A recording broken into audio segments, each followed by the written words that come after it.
Hello, my name is Eric Putkonen. Thank you for joining me. Today I'm talking about abandoning should and ought. Now, I'm also including the not version, should not, ought not.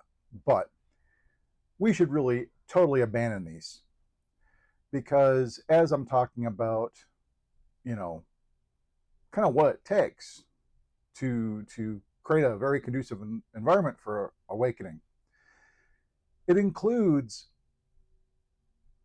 totally embracing the present, becoming very, very, very much in touch with the present. You know, and that's why I talk about, being still, silent, fully aware, not even thinking, mindfulness, self-inquiry, all this stuff is to quiet the mind and be very, very present. So, that's a major focus. But one of the ways we resist or struggle with the present, which is not really embracing it, is we hold on to these ideas and beliefs of what should be, or what shouldn't be, or what ought be, or ought not be. Should and ought are obstacles to really embracing and coming very close and engaged with the present moment. Because if we, see something, say we were drawing or painting or whatever, when you look at it, instead of really seeing what is, really being with what is, we'll look at it and judge it and go, well, it should have been more like this, or it shouldn't have had this. I mean, if you really investigate and look at and delve into the whole should and ought part as it comes up, you can tell it's a conflict. It's a resistance to what is. What is as it is. What is good enough. These are different pointers, of course. But from that standpoint, should and ought doesn't arise. What I'm suggesting here is actually letting go of or overcoming very early conditioning. I mean, it is part of society that we must have ideals. We must have what should be and what ought to be. It is a major thing to say you give up should and ought, because you may even feel something within you going, no, we got to have our ideals. We should have what should be and what ought to be. But that is just early conditioning. I mean, from early childhood, how many times have our parents said, you shouldn't do that, or you ought not do that, or you should be like this? And how many times? I mean, it's a countless number probably of times we heard should and shouldn't. It was early indoctrination that should and shouldn't is an important thing. We should always have this better ideal, or it should be otherwise than it is. And so as long as you're holding on to should and ought, you're not really being with the present. You're in conflict with the present. You're struggling against the present. And that's not really being as close to the present as possible.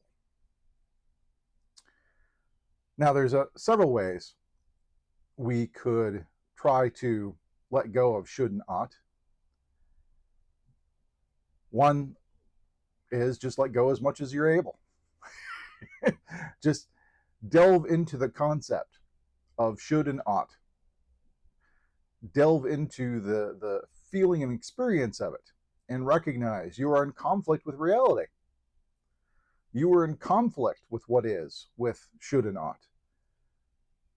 and perhaps just put all the focus on the present. Go, well, no, I really want to be with what is, so I'm going to give this up, and just kind of give up as much as you're able.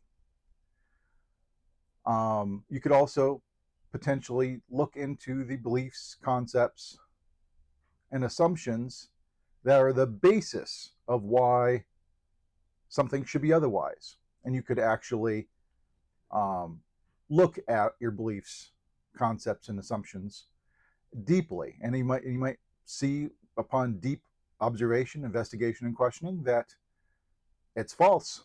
And in seeing the false as false, it falls away. It's no longer believed. And so understanding changes. And so you might find that you're able to give up should and ought in very specific situations.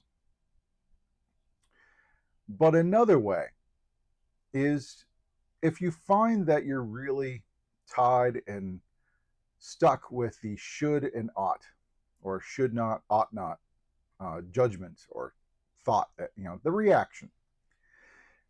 If you find it just is too frequent, or otherwise can't seem to be looked at or whatever, and it's avoiding, try using it by, I guess, correcting yourself.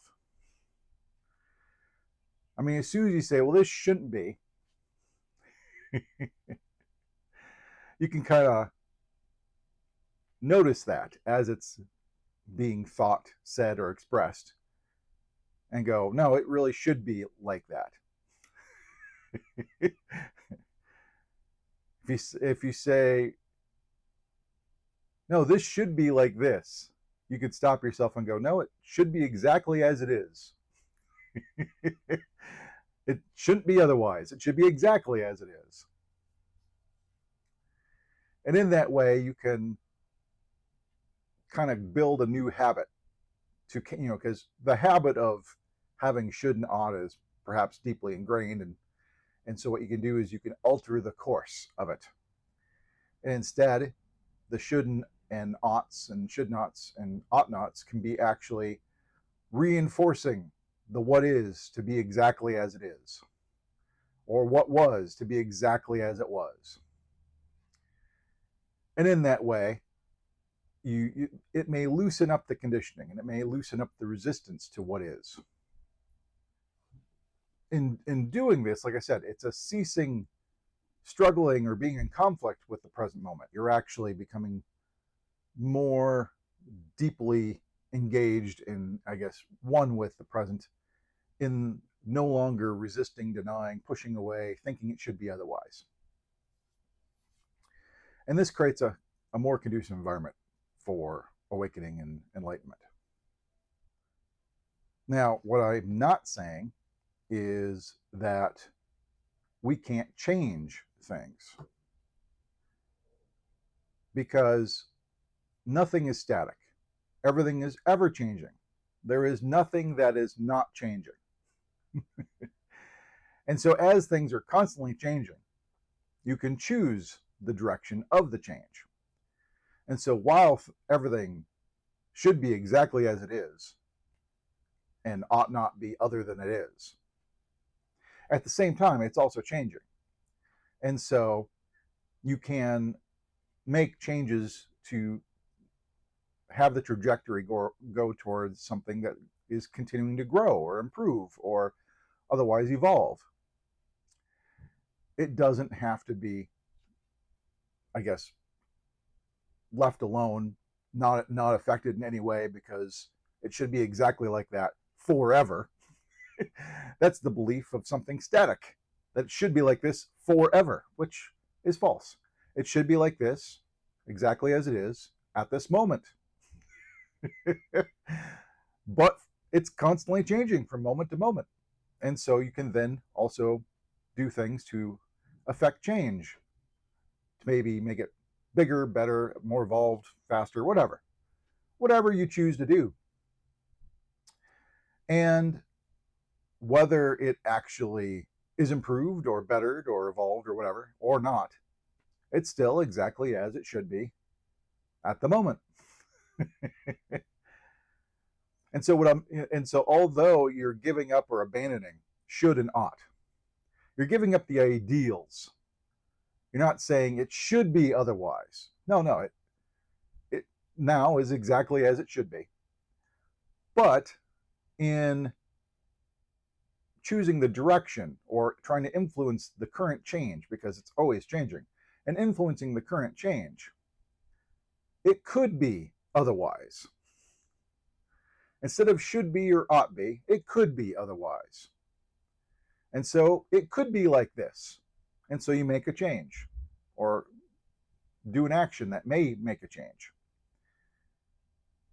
And so don't get, too stuck on the idea that giving up the ideals, giving up should or ought means you're never going to try to actually influence or change anything, because everything's constantly changing. It's ever changing.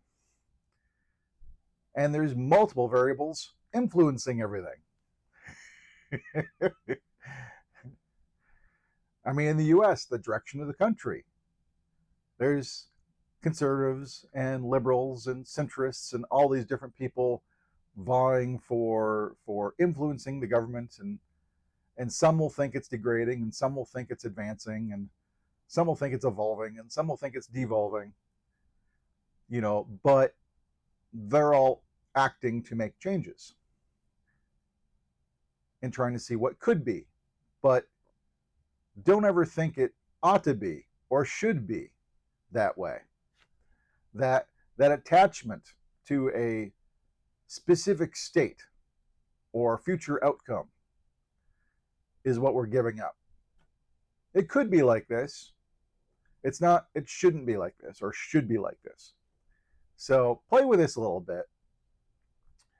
There might be other ways to tackle and look at the should, ought within yourself, but a lot of it is just turning within and looking within yourself to see, the conditioning, the assumptions. Why am I doing this?